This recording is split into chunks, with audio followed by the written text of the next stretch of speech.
back. Always a delight to have John O'Connor with us, and I value every moment he gives us. John is formerly a federal prosecutor. He's an experienced trial lawyer, author of a couple of books, the Postgate book, and how the Washington Post betrayed Deep Throat and covered up Watergate, and what began what we call today's partisan advocacy journalism. He's also served as the Assistant U.S. Attorney in Northern California, representing the United States in both criminal and civil cases. And he does have a website, postgatebook.com, where you can pick up both books, not only Postgate, but the sequel, and that is The Mysteries of Watergate. And again, that's postgatebook.com. And John is now, since being on theDove, seen on all kinds of networks. I remember when it was just me and you, John. Yeah, exactly. Back in the day. Exactly. Good to see you. You were my stepping stone, Perry. Yeah. Okay. Thank you, John. Thanks for your time. Good to see you, friend. So Pam Bondi's in as the new Attorney General. What's your take, and how do you think she's approaching things? Well, I think she's really good. You can't in any way criticize her. She's the real deal. And she's going to straighten up the department pretty well. And she's going to carry out suits against the states that think that they can do whatever they want in federal law, that they can take federal money without complying with federal law. So she's going to be real good. Within her own Justice Department, of course, as a semi-independent adjunct is the FBI. So the combination of Pam Bondi and Kash Patel, I think, is excellent. You can't criticize them. They're going to straighten this thing out.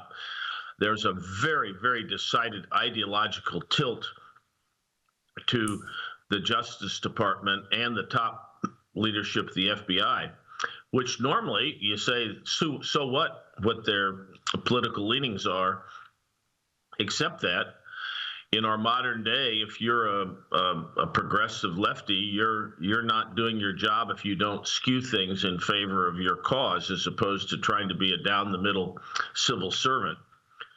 So I think they'll restore added balance. I'm very happy about it.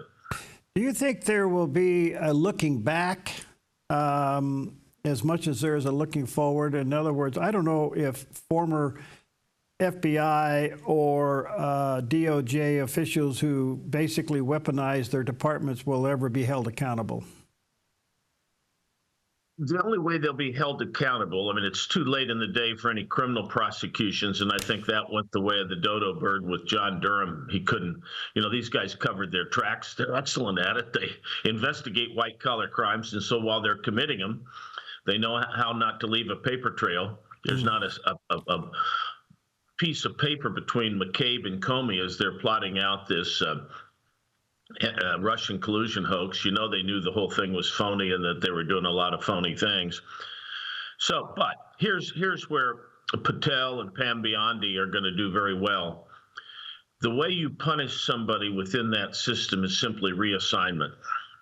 If you have a staff position, if you have the head of a section within the Justice Department, Pam Bondi just takes you and makes you a staff lawyer and puts the person in charge of the division, somebody that's more fair and down the middle, doesn't have to be conservative, just down the middle.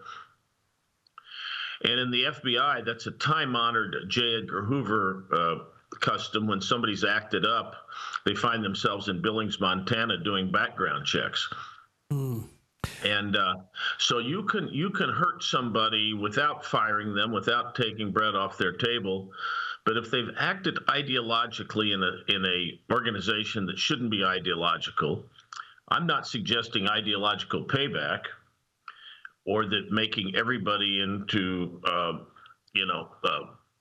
little Ronald Reagans. I'm just saying that they shouldn't be acting ideologically, and they have. We know that with the Joe Biden laptop thing and other things. So I think that this is going to be an easy one to straighten out. I wish all the problems and all the issues that Trump is addressing were this easily handled. Those two people, it's going to be a piece of cake. I'm very close to both organizations and understand it. And by the way, if you talk to retired FBI agents, you talk to retired Justice Department people, they'll agree with me. This ship needs to be turned around a bit, but it's easy to do. Okay. That's good news across the board. I have a couple out-of-the-box questions. How can ICE go into a sanctuary state and get the job done? That's the billion-dollar question here, Perry. In theory, federal law is paramount. The federal government has the ability to enforce immigration laws. It's never been explicitly stated that the states have to help the feds enforce immigration laws. On the other hand, what you can't do is you cannot obstruct an investigation. You can't impede an investigation. In common law, there is something called misprisioning. Misprisioning is a funny word of felons, where you basically almost harbor them, but at least don't cooperate in their apprehension. That's what I think the states are doing now. So there are various things to do, and I think ultimately it'll be successful because I think Trump does have some power of the purse here to say to a state, you're not cooperating with us. Normal law enforcement cooperation. Remember, there are many people that are arrested in Illinois and are on trial in Missouri, and the governments cooperate. It's a normal thing, and there's no law written down that says you have to cooperate, but it makes sense. And if the states say we're going to release in spite of Tom Homan giving us a hold order, we're not going to go along with it, we're just going to release them, you're getting real close to obstruction of justice. So there are different things to do, and I think Pam Biondi's doing it the right thing. I think she's going to sue him, and I don't know all the various bags of cash she can pull as a result. I just don't know.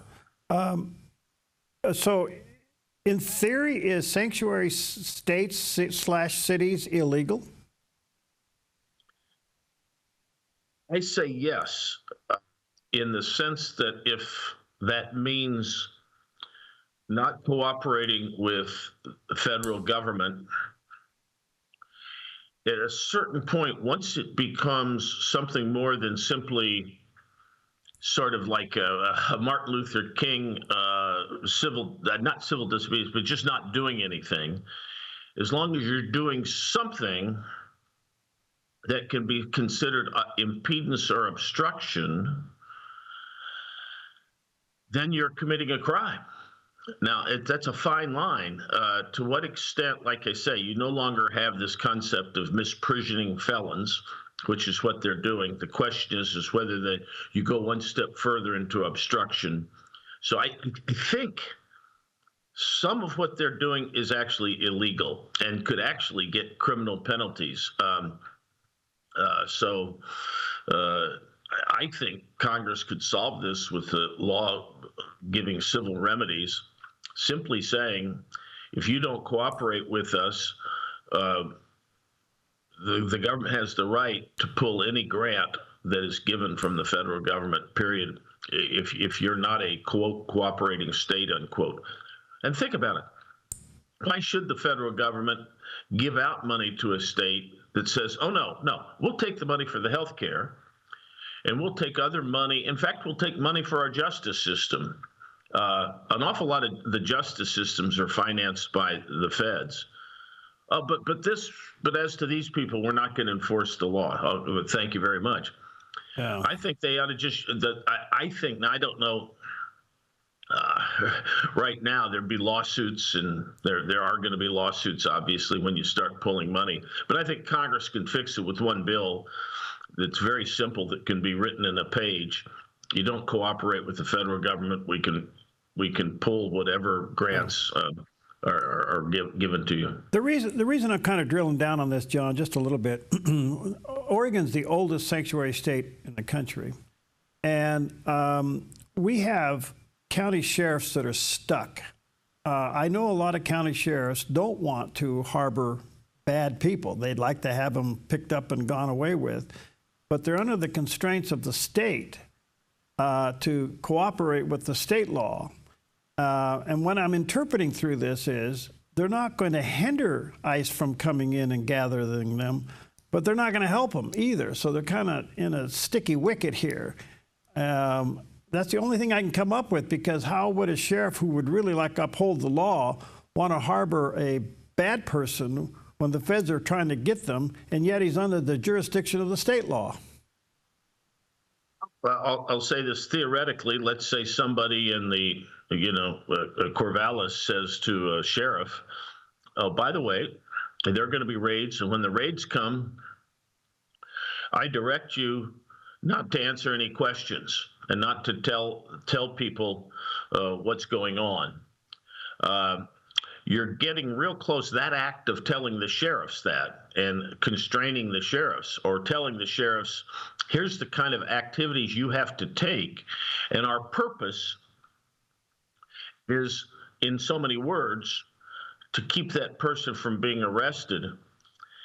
I think, and I prosecuted a few obstruction cases and harboring fugitive cases, I think any assistance to a fugitive is harboring. So I think literally they can be, at least the people in the State House, whoever it is that's directing these programs, I think they literally are subject to criminal penalties. Now, I don't know if anybody's got the guts to do that, or if they're going to get a Oregon jury to convict somebody. But,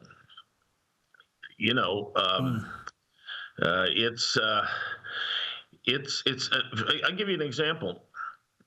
A young guy out of law school, this is a case I was associated with. I had some harboring fugitive cases with terrorists in Northern California.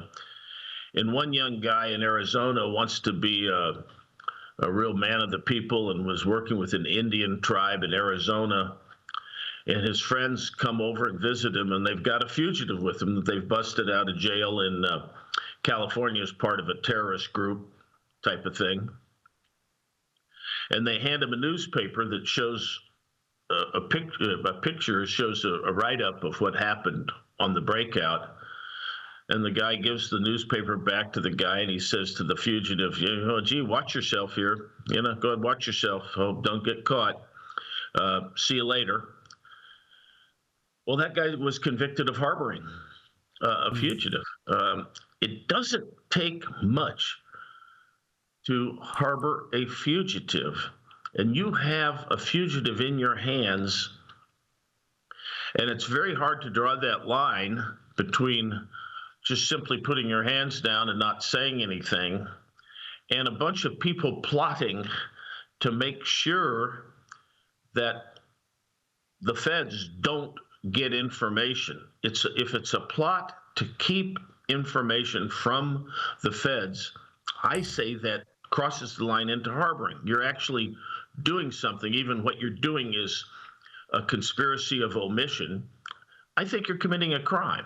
Wow. And nobody wants to test what I'm saying to you, but I think a literal interpretation of the statutes would say they are harboring fugitives. These guys are fugitives from justice. And so that's interesting. If you had a fugitive at your house, Perry, and the cops come over and say, hey, we understood there's a fugitive here. What's up? Not going to talk to you. Sorry. You're getting real close to harboring. Okay. I hear you. Okay. One quick question before I take a break. Do you find it interesting that with all the challenges coming after Doge, primarily Elon Musk, that the courts seemingly are ruling in his favor to go ahead and fire people and make cuts?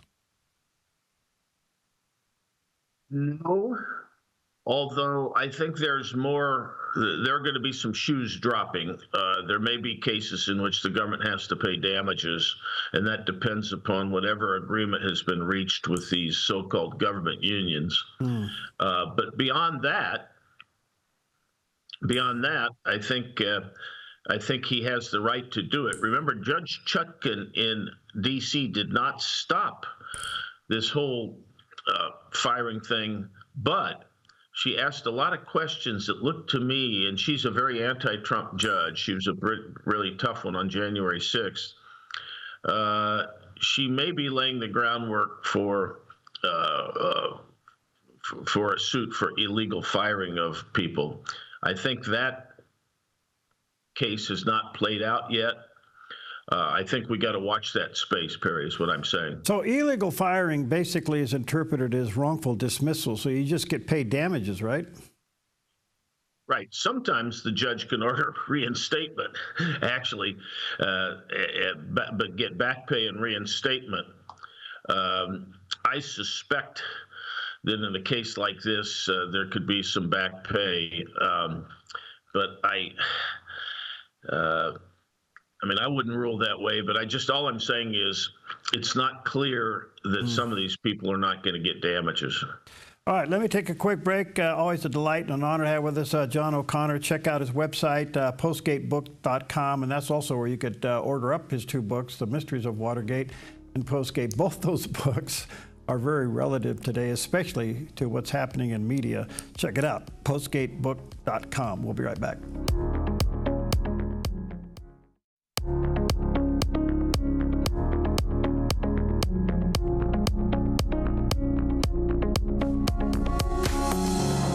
Welcome back, and John O'Connor's back with us today, former federal prosecutor. He's written a couple of books. You may want to check them out at his website, postgatebook.com. For those watching on TV, watching on radio, there's a picture of the landing page. The Mystery of Watergate and Postgate, both books I think you'll find to be fascinating reads and, quite frankly, relevant to what's going on. John, I was thinking through the break here, if I could lift your mind a little bit from laws and statutes and fine lines, what do you think is President Trump's, what do you think he has in mind in the way he's handling trying to settle the war with Ukraine? I just had a guy on from Germany, well-respected journalist, and his take was he doesn't like the friendliness to Putin. And that's starting to gain traction here in the United States. I'm hearing more and more about this. What's your take? How do you view this transaction? I think it's really rich that people who don't like Trump and call him a dishonest guy and a guy that is just this inscrutable deal maker, that you have to take him at face value. He's a deal maker. Do you think when he's dealing with the lenders on one of his Atlantic City casinos that he's going to be straightforward with them about his plans? Oh, I'm going to blow up this casino if you don't give me forbearance. Yeah. Well, of course, he's bluffing, but you don't know that. And so what I would say is this. He's certainly playing a game with Zelensky, okay? So there's no doubt he wants Zelensky not to have his feet in concrete. So if he perceives, and remember, this is something that I do every day, and every lawyer does this every day, goes to mediations, and the mediator is trying to think of how to get each person to the table. One may be willing, and you don't need to work on him. The other ones you need to blast, and you need to figure out how to get to them. In this case, it may well be that he knows what Putin is going to do and what he will agree to, whereas Zelensky may be a harder sell, and Zelensky may be thinking he's got this rock-solid public support and he's always going to get money, so he can cross his arms and demand different things. And I think Trump is now in the process of convincing Zelensky, you got to do what I tell you to do. Okay, so that's number one. Now, my question is, and another thing is, Putin has to sell this. So if he looks like Trump is doing something that helps Putin walk away with his head held high, where the United States president is saying, oh yeah, Putin, he's my kind of guy. Great, we cut a deal. This thing never should have happened. Okay, here we are. Now, it certainly validates what Putin has done, and Putin does not feel the need to go forward. If you wanted to get Putin to keep fighting, you would make all kinds of nasty noises about him and about how terrible it is and how we're going to settle this thing and it's going to be a terrible defeat for Putin to have to do this. You've just screwed up that deal. Mm-hmm. You've to use a colloquial word, you've queered the deal.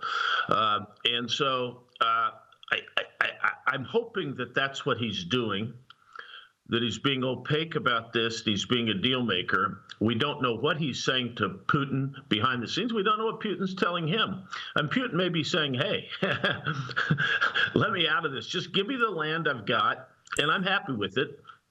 Because remember, this is what he always wanted. He wanted a land bridge down from Russia down to Crimea.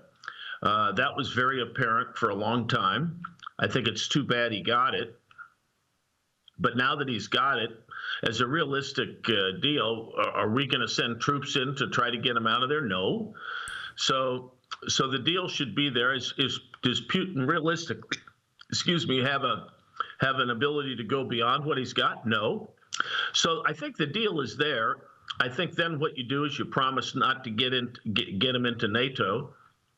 And I got to be cynical about this. That promise is really going to be worthless. The next president can come and say, I don't agree with that. We're going to put him into NATO. But I do feel bad for the Ukrainians. Obviously, the Ukrainians did not get us into this war. Joe Biden did. If you read Bob Woodward's book, he gives you a roadmap as to how that happened.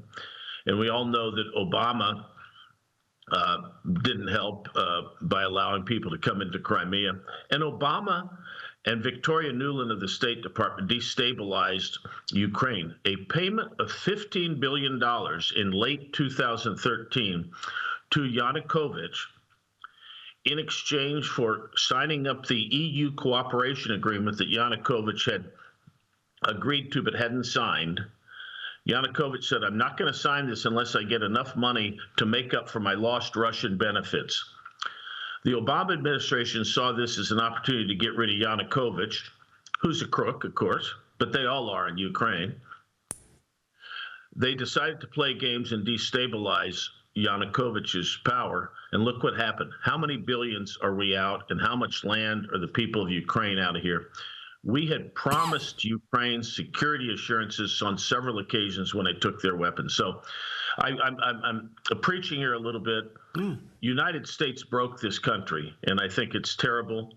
And I think what Biden did and Obama did was terrible. But now that it's a fait accompli, now that what's happened has happened, we have to recognize the facts on the ground. And I think Trump's doing the right thing. This whole idea that he's in love with Putin is just sort of nonsensical. I think Trump knows how to handle Putin. He's given Putin pride. Putin's a guy who likes to ride bare-chested on a horse. What's that about? Or score goals in the hockey game. He's like a little Russian Trump. Okay. So is it also, it's been written that part of this is to wean Russia off of China in this negotiation. Do you think that's possible? Well, yes. I think one of the things Trump's going to do is he's going to tell Putin behind the scenes that he's going to restrict Iran's oil. He's going to sanction Iran, but not sanction Putin on his oil. So he's going to give Putin a lot of leeway. And yes, if he is giving Putin a lot of leeway in his financial world and so forth and so on, and sort of a buddy-buddy this and that, I think the interests of the two companies start not to align anymore. And I think this is a very good thing that Trump's doing there. I think being a friend of, it's just like the old days when Nixon and Kissinger decided they'd befriend China and split China off from Russia. This is the reverse of that. And, it's really playing the Russia card or playing the China card backwards. So I think it's a really good end result of this. Now, whether Trump's planning that as part of the strategy, probably some of his smarter people are thinking that. But yes, I agree with that idea. Where does the Crown Prince come into the negotiation? Why is he involved in this? Optics. There really isn't any real, truly meaningful role other than simply optics. Okay. Okay. Well, this whole thing's been interesting. Does Zelensky survive in your thinking? Yes, I think he's still a hero. I think he'll survive. And, you know, one of the fallouts, Perry, and watch this space, I've been talking about it for years. You know, Zelensky's mentor and main supporter that got him into politics was the most corrupt man in Ukraine. And there's a lot of money missing. So we're going to settle this. And I think what we're all going to find is that about half the money we sent to Ukraine was stolen. The guy's name is Igor Kolomoisky. He's sort of overlooked. Hunter Biden carried his water because this guy was also the real owner of Burisma. But the guy was a crook. He stole billions from the United States, and Biden protected him. And the media did not report it at all. You know, for Trump's perfect phone call that he got impeached for, he was telling Zelensky to investigate corruption. Well, Zelensky he got elected because of a corrupt guy supporting him that was now going to be able to come back into the country. So you've got a tremendous amount of corruption. So we're going to see a lot of corruption in the outcome here after this. But Zelensky's, I got to say this, I love the guy. I think he's got some guts, and I admire him. And when Biden was really ready to turn his back, everybody acts now like Biden's this supporter of Ukraine. He wasn't. He gave him up. He wrote him off as toast at the beginning, wouldn't give him MiGs, wouldn't give him anything when Zelensky really could have done some damage to him. So Zelensky's got, you know, he's a hero in my view, even though, yes, okay, he's in a bed of corrupt sharks there. I think what you ought to do, John, I'll just give you a little word of advice because you're so smart. I think you ought to just take what we just talked about and turn it into a book. You're giving some background here that none of us knew. You need to sit down and do that. You're not doing anything from midnight to 6. Try this. I'll tell you what, you know, some of this stuff I've written about, if your viewers can go to Postgate book, they'll see some of my articles on Ukraine that go way back, where I warn about all this stuff and I talk about it. All right. Nobody. It's a book, brother. You need to write it. It's a book. It's a book. Thanks, John. God bless you. Good to see you. Stay in the fight, buddy. Yeah. Take care, Bear.